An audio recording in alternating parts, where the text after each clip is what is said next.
तुम्हाला कधी असं झालंय? तुम्ही एखादं स्वप्न बघताय आणि अचानक तुम्हाला त्या स्वप्नातच जाणीव झाली, की "अरे, हे तर स्वप्न आहे." आणि त्यानंतर तुम्ही त्या स्वप्नात तुम्हाला हवं ते करू लागलात? हवेत उडालात किंवा आवडत्या जागी फिरलात? हे फक्त इन्सेप्शन सिनेमात नाही, तर खऱ्या आयुष्यातही घडतं. याला सायन्सच्या भाषेत लुसिड ड्रीमिंग म्हणतात. साधारणपणे स्वप्न आपल्या कंट्रोलमध्ये नसतं. ते एका चित्रपटासारखं चालत राहतं. पण ल्युसिड ड्रीमिंगमध्ये तुमचा मेंदू जागा होतो, कॉन्शियस होतो, पण शरीर झोपलेलं असतं. त्यामुळे तुम्ही तुमच्या स्वप्नाचे डायरेक्टर बनता. तुम्ही स्वप्नातली स्टोरी बदलू शकता. भीतीदायक भूताला पळवून लावू शकता किंवा चक्क हवेत उडण्याची मजा घेऊ शकता. आणि सर्वात भारी गोष्ट, हे कोणालाही शिकता येतं. दिवसभर स्वतःला अधूनमधून विचारा, "मी स्वप्नात आहे की जागं?"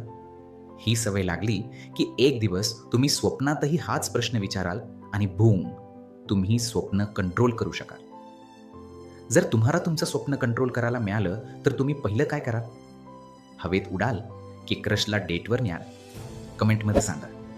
आणि अशाच माइंड ब्लोइंग फॅक्ट्ससाठी आत्ताच फॉलो करा. मनाचे खेळ परिस फाउंडेशन.